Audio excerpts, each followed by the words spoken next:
এখন দুনিয়ার দিকে তাকাইয়া দেখো, কই তোমার বাপ, কই তোমার মা, কই তোমার আত্মীয় স্বজন, কই তোমার দলের নেতা নেত্রী, কই তোমার অমুক তমুক সমুক, কই তোমার টাকার গরম, কই তোমার ক্ষমতার গরম।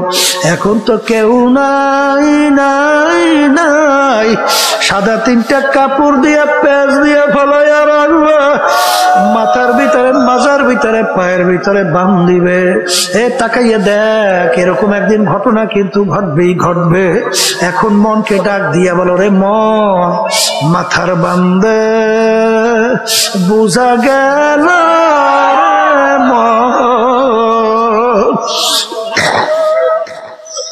আর কোন দিন মাথা নাড়ার শক্তি নাই।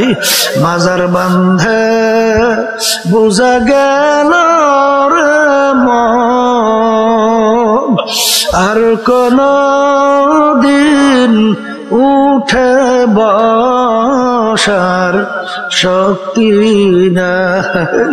পায়ের বান্ধে বুঝা গেল রে মন আর কোন দিন হেঁটে চলার শক্তি নাই।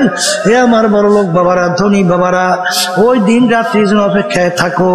যেই ঘর তোমার জন্য তৈরি হবে, ওই ঘরে তো বাতি নাই, সাথীও নাই, বিছানাও নাই, বালিশও নাই, সাথী সঙ্গী নাই। ওই ঘরের ভিতরে যখন রাখবে, নাফরমান ডালের দিকে তাকাইবে, দেখবে মাটি, বামে দেখে মাটি, নিচে মাটির বিছানা, উপরেতে চাপা মাটি, ভাইগা যাইতে পারবা না। এখন নাফরমান দিক বিদিক হারাইয়া আমার মালিককে ডাকে, আল্লাহ আল্লাহ আল্লাহ আল্লাহ। আমার মালিক ডাক দিয়ে বলে, নেমো খারাম, দুনিয়া স্বাধীনতা পাই আমার নেমাত ভোগ কইরা ধরাকে সরা জ্ঞান মনে করো নাই। দুনিয়ার স্বাধীনতা পাইয়া তুই যে যেরকম আমাকে ভইলা গেছিলি, এইভাবে তোকে আমি ভইলা গেল। তুই আমাকে শত শত বছর ডাকবে, একবারও আর তো ডাকে সারা দিব না। এক কবরের মাটি নাফরমানকে 2 পাশ থেকে এমন ভাবে চাপ মারা,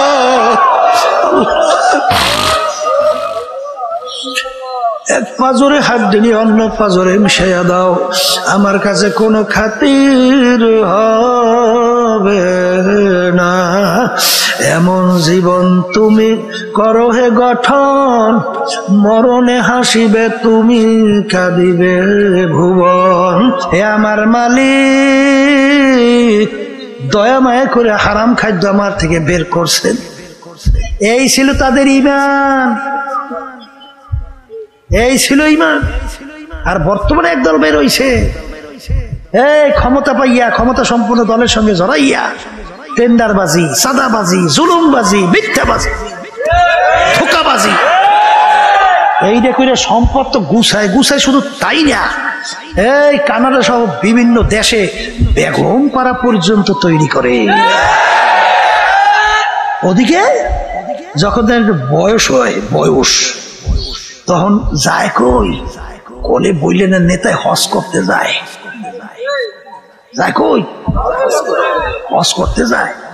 হজ দিয়ে আইসে, এখন নেতা রাতে কোনো তো শুয়ে যায় না, কিছু করতে আছে, বানছে, বেরলো একটা লাগাইছে, লাম্বা জামা গাই দিয়া, এখন তো একের হাজি সাহেব।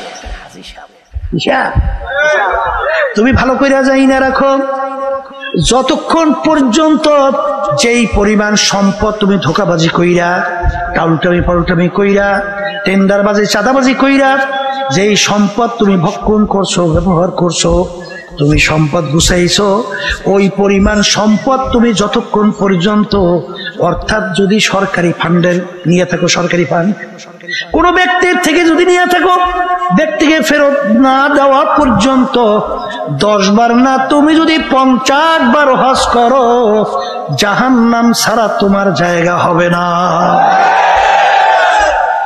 হাদিসের ভিতরে আছে ইল্লা বিল হক্কুল ইবাদ, ইল্লা বিল হক্কুল ইবাদ, ইল্লা বিল হক্কুল ইবাদ। এই যে আমার বাজানদেরকে বলো তাদের ঈমান কেমন ছিল। ওমর ফারুক রাদিয়াল্লাহু তাআলার নাম শুনছেন? শুনছেন না?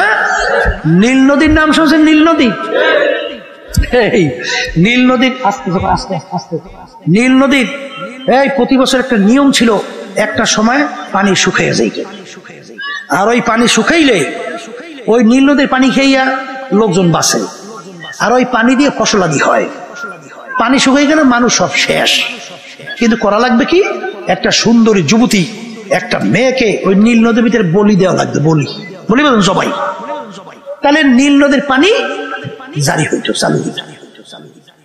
এখন ইসলাম যখন নাকি আমিরুল মুমিনিন ওমর ফারুক রাদিয়াল্লাহু তাআলা তার আয়াতের ভিতরে যখন নীল নদী পরিচালনার দায়িত্ব এলাকায় এসে গেছে, এখন নিয়ম অনুযায়ী তো নীল নদীর পানি শুকাইছে।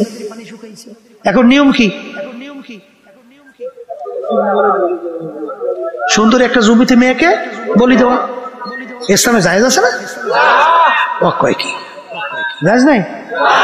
এখন দেখবেন এক শ্রেণী কিন্তু ফতুয়া বাড়ি করবে, এই মিয়া লক্ষ লক্ষ মানুষ তাদের জীবন বাঁচা লাগে না, একটা জান গেলে করার কি, অন্তত লক্ষ লক্ষ মানুষ জীবন তো বাঁচাইতে হইবে, তাহলে একটা তো বলি দেওয়াই যাবে।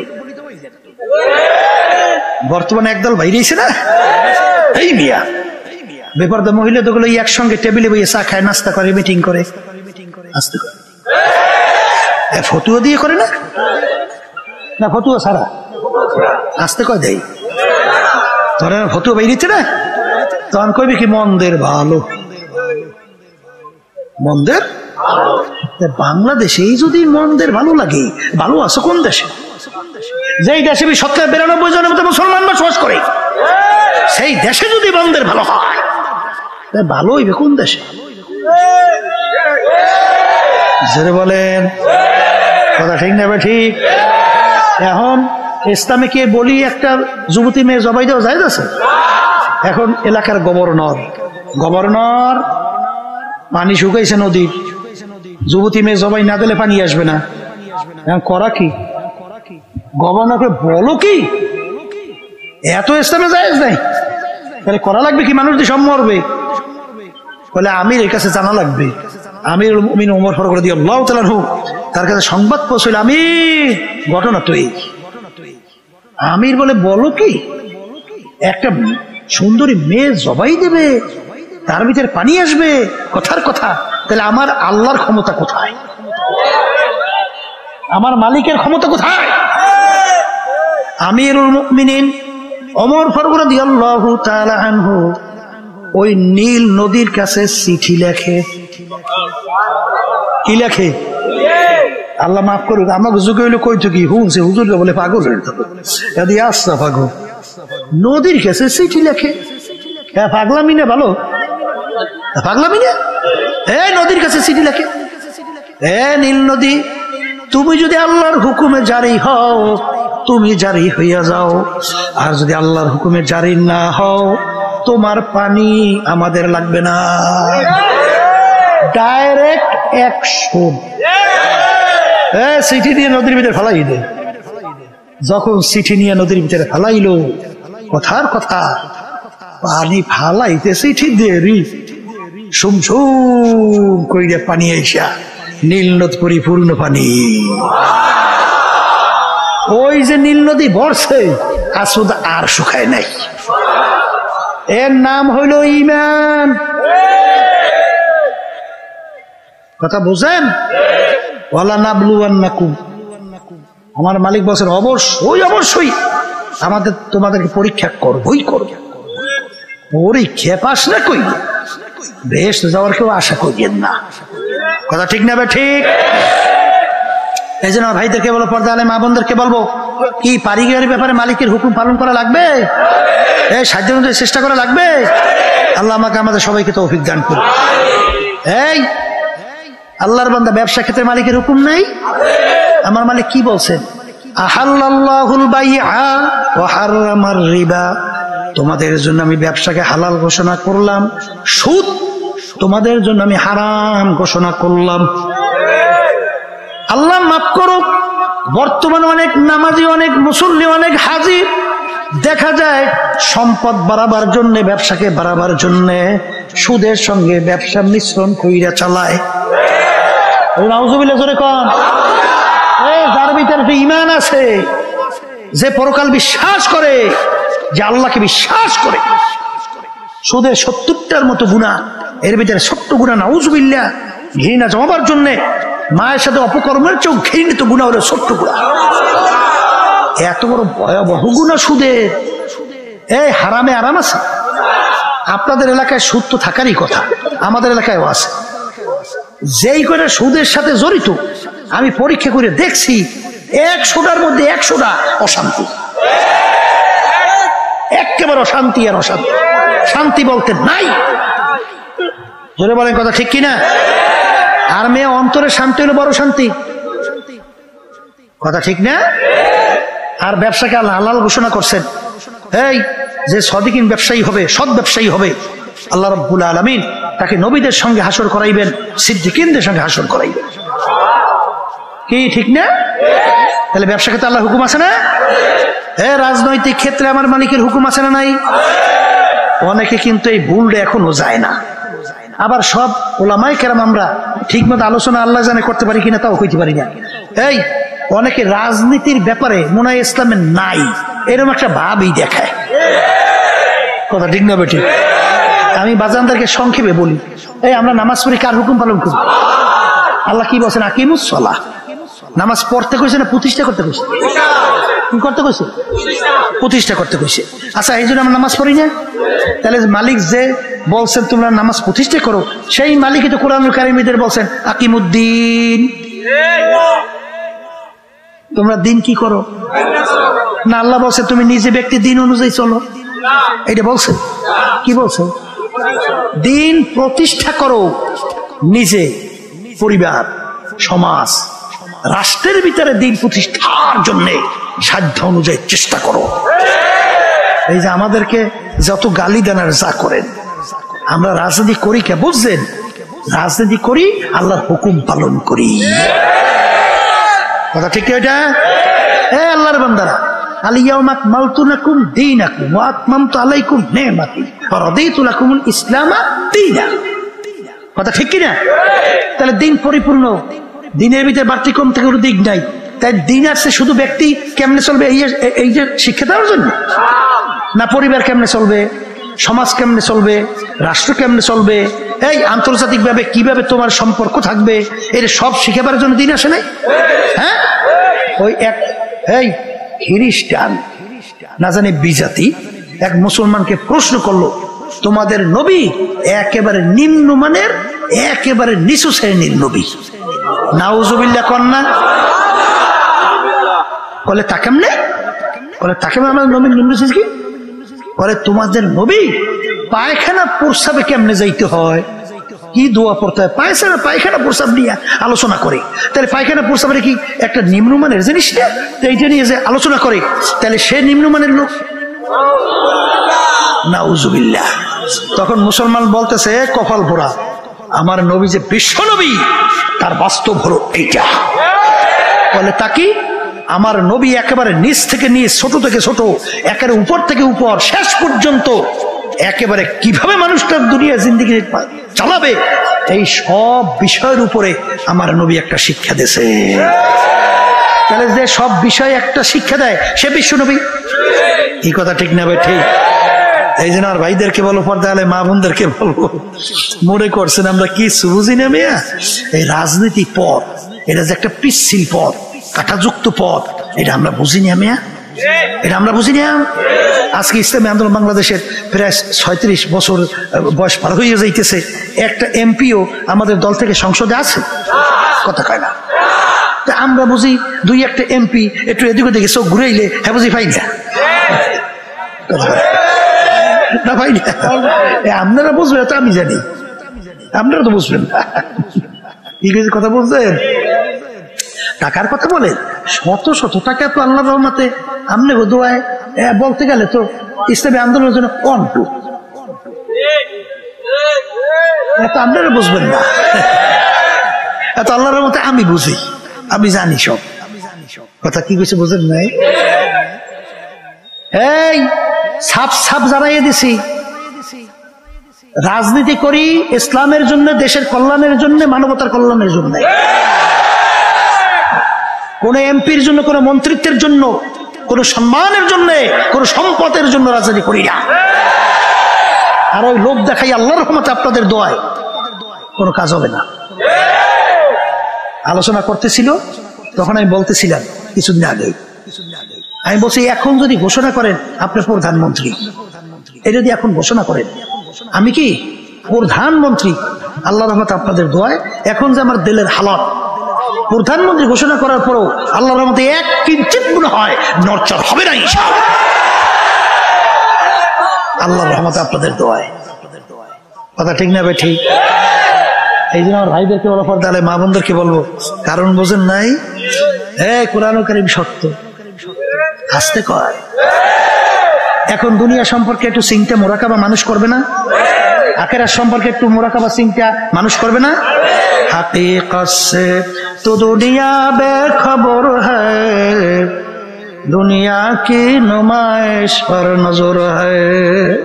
হে বাদশার দলেরা, বড় লোক আমার বাজানরা, হে বড় বংশের আমার বাবারা, হে সৌন্দর্য বিভিন্ন কায়দায় সম্মানিত আমার বাবারা, হে মেম্বার, চেয়ারম্যান, এমপি, মিনিস্টার আমার বাবারা, হে পীর, মুফতি, মুহাদ্দিস আমার বাবারা, হে বড় বড় সম্পদের মালিক আমার বাবারা, মাঝে মাঝে একটু চক্ষু বন্ধ করো, একটু মুরাকাবা করো, একটু চিন্তা করো। ফিরাউন মাওলার সঙ্গে চ্যালেঞ্জ দিয়া খোদাই পর্যন্ত দাবি করছিল বাজান, এত বড় শক্তিধর দুনিয়ার ভিতরে থাকা অবস্থায় বনি ইসরাইলের ছেলে সন্তানগুলো ধৈরা ধৈরা জবাই করছিল, এত বড় শক্তিধর জালেম। আরে ওকে আমার মালিক দুনিয়া এত আরামে রাখছিল, ইতিহাসের ভিতরে দেখা যায় ৭৫০ বছর পর্যন্ত এর ভিতরে একটু সর্দি জ্বর হয় নাই, এত আরামে আমার মালিক ওকে দুনিয়ায় রাখলো। ওর এত বড় পাওয়ার, আমার মালিক ওকে এমন ক্ষমতা দান করলো, নীল দরিয়ার পানি ওর কথায় ভাটা জোয়ার হয়। আর ওর বাড়ির দরজা এমন একটা গাছ ছিল, যেই গাছের পাতা যেগুলো রোগের নিয়াত কইরা খাওয়ার সঙ্গে সঙ্গে রোগ ভালো হয়ে যাইত। এত বড় শক্তিধর। যখন ওর হায়াতের বেড়া পার হইয়া গেল, আমার মালিক ওকে নীল নদীর ভিতরে ফালাইয়া এরপরে চুবাইয়া চুবাইয়ার পর আমার মালিক মারছে। জোরে বলো কথা ঠিক না বেঠি?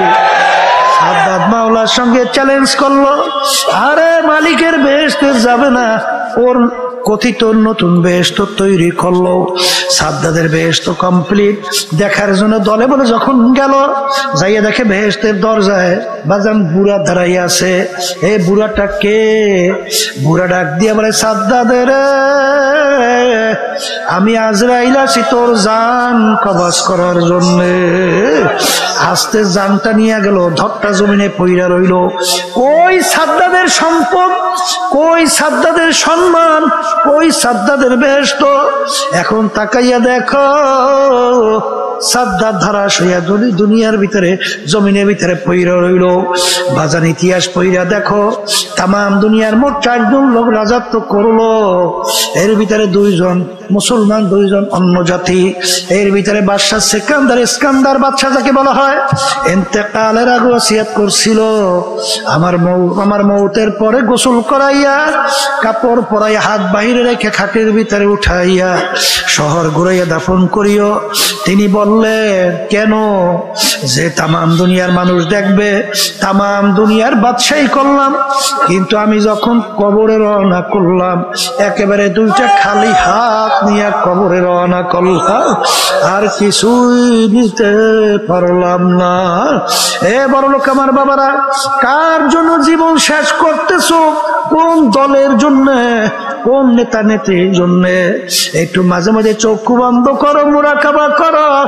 বাজান আমি ফরিদপুর গেছিলাম, একজন আমাকে বলতেছিল, হুজুর এই ফরিদপুরের এলাকায় বড় ধনী মানুষ, সে যখন মারা গেল যত অন্ধকার হইয়া আসতেছে ঘরের ভিতর থেকে ডাক দিয়া বলে তাকে রাত্রে ঘরে রাখা যাবে না, ছোট ছোট বাচ্চারা মরা লাশ দেখলে ভয় পাইবে। মসজিদের ভিতর থেকে খাট বের কইরা তাকে খাটের ভিতরে উঠাইয়া সারা রাত নিয়ে মসজিদের বারান্দায় ফালাইয়া রাখলো। তার কষ্টের কামাই করা টাকার বাড়ি তাকে জায়গা দেয়।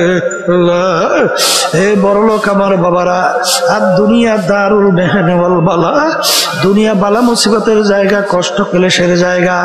বাজে না এই গরম এই ঠান্ডা, এই ছেলে কথা শুনে না, মেয়ে কথা মানে না। বাজান রোগ ব্যাধির কোনো শেষ নাই, বাজানের আরে শত্রু মিত্রর কোনো শেষ নাই। এরকম করতে করতে করতে করতে হরদার একদিন তোমার বাড়ির পাশের মসজিদের মাইকে ঘোষণা হইতে থাকবে, বাড়িওয়ালা নাই রে বাড়ি, নাই রে দুনিয়াতে।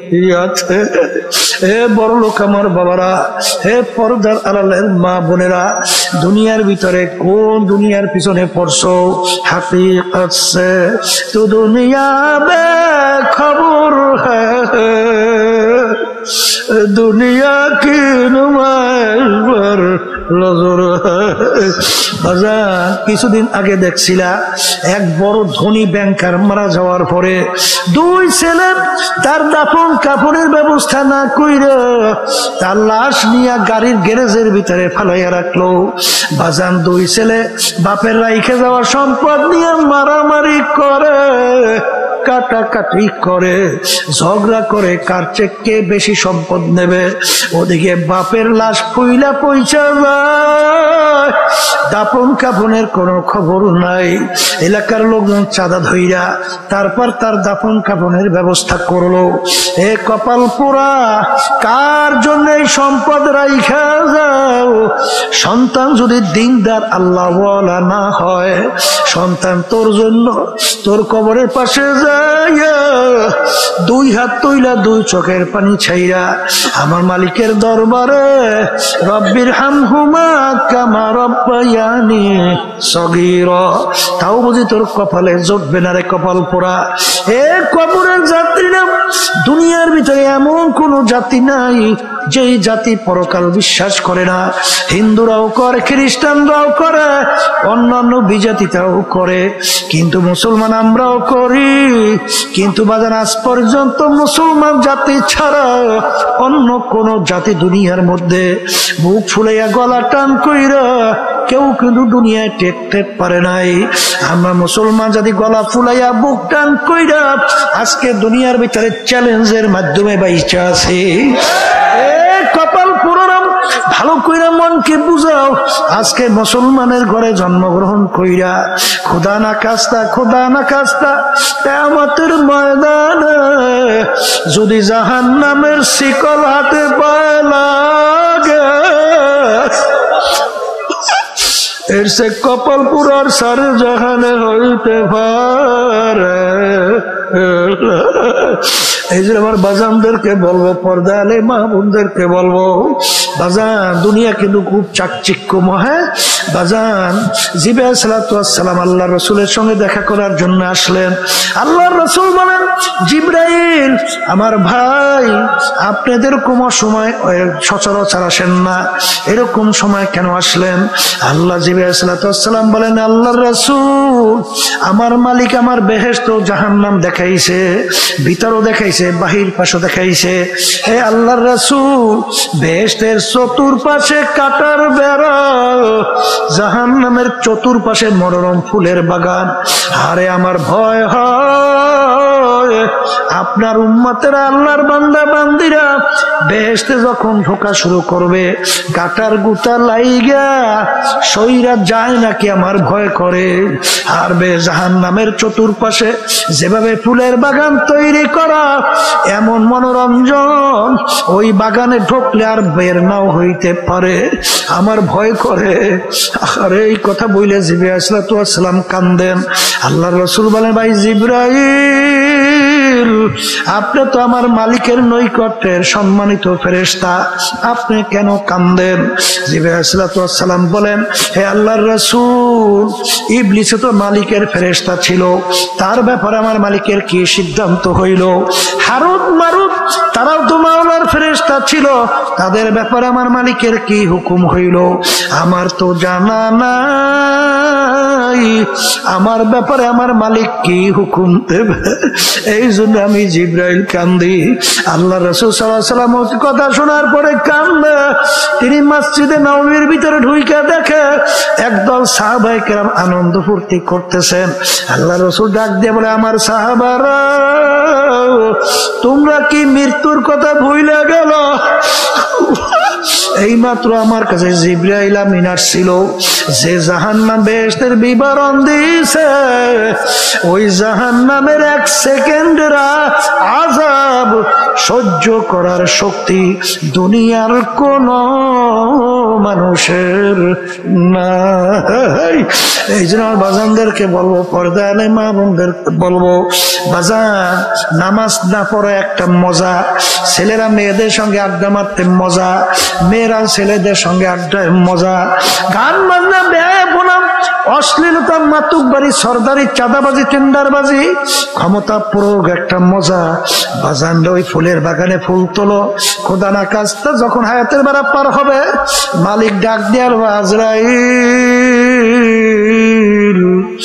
আরে আমার বান্দা বান্দি বড় শখ করে বানাইছিলাম, আমার সমস্ত নেয়ামত ভোগ করছিল, আমার দেওয়া নেয়ামত চক্ষু দিয়া দেখছে, আমার দেওয়া নেয়ামত জিহ্বা দিয়া কথা বলছে, আমার দেওয়া নেয়ামত কান দিয়া শুনছে, আমার দেওয়া নেয়ামত ব্রেন দিয়া পড়াশোনা করছে, ব্রেন দিয়া ব্যবসা বাণিজ্য করিয়া সম্পদ গুছাইছে, আমার সমস্ত নেয়ামত ভোগ করছিল, আমার হুকুম মানে নাই।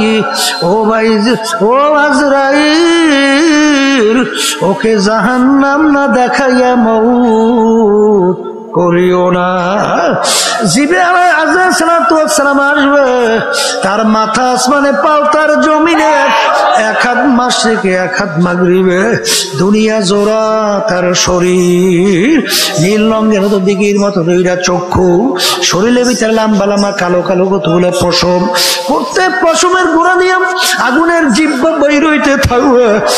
আরে ওদিকে আলাইহিস সালাম এই সূরাতে আসবে, নাফরমানের রূহটা 360টা মকামে পালাপালি করতে থাকবে। আলাইহিস সালাম ডাক দিয়ে, খাবিস, স্বাধীনতা পাইয়া পরীক্ষার হলে ধরাকে সরা জ্ঞান মনে করো নাই? আমার মালিক তো তোকে দুইটা রাস্তা দেখাইয়া দিছিল, তুই আমার মালিকের হুকুম অনুযায়ী চলো নাই, হুকুম হয়ে গেছে তোকে ধইরা নেওয়ার জন্য। এই কথা বইলা যখন রুটাকে খপ কইরা ধইরা টান মারবে, কলিজার রগ গুলা সেইরা সেইরা দিয়া চইলা যাইবে। এখন দুনিয়ার দিকে তাকাইয়া দেখো, কই তোমার বাপ, কই তোমার মা, কই তোমার আত্মীয় স্বজন, কই তোমার দলের নেতা নেত্রী, কই তোমার অমুক তমুক সমুক, কই তোমার টাকার গরম, কই তোমার ক্ষমতার গরম? এখন তো কেউ নাই নাই নাই। সাদা 3টা কাপড় দিয়ে পেঁচ দিয়ে ফলাইয়া রাখবে, মাথার ভিতরে, মাজার ভিতরে, পায়ের ভিতরে বান দিবে। এ তাকাইয়া দেখ, এরকম একদিন ঘটনা কিন্তু ঘটবেই ঘটবে। এখন মনকে ডাক দিয়া বলো, রে মন, মাথার বান্দে বুঝা গেল রে মন, আর কোন দিন মাথা নাড়ার শক্তি নাই। মাজার বান্ধে বুঝা গেল রে মন, আর কোন দিন উঠে বসার শক্তি নাই। পায়ের বান্দে বুঝা গেল আর কোন দিন হেঁটে চলার শক্তি নাই। হে আমার বড় লোক বাবারা, ধনী বাবারা, ওই দিন রাত্রির জন্য অপেক্ষায় থাকো, যেই ঘর তোমার জন্য তৈরি হবে ওই ঘরে তো বাতি নাই, সাথীও নাই, বিছানাও নাই, বালিশও নাই, সাথী সঙ্গী নাই। ওই ঘরের ভিতরে যখন রাখবে, নাফরমান ডালের দিকে তাকাইবে, দেখবে মাটি, বামে দেখে মাটি, নিচে মাটির বিছানা, উপরেতে চাপা মাটি, ভাইগা যাইতে পারবা না। এখন নাফরমান দিক বিদিক হারাইয়া আমার মালিককে ডাকে, আল্লাহ আল্লাহ আল্লাহ আল্লাহ।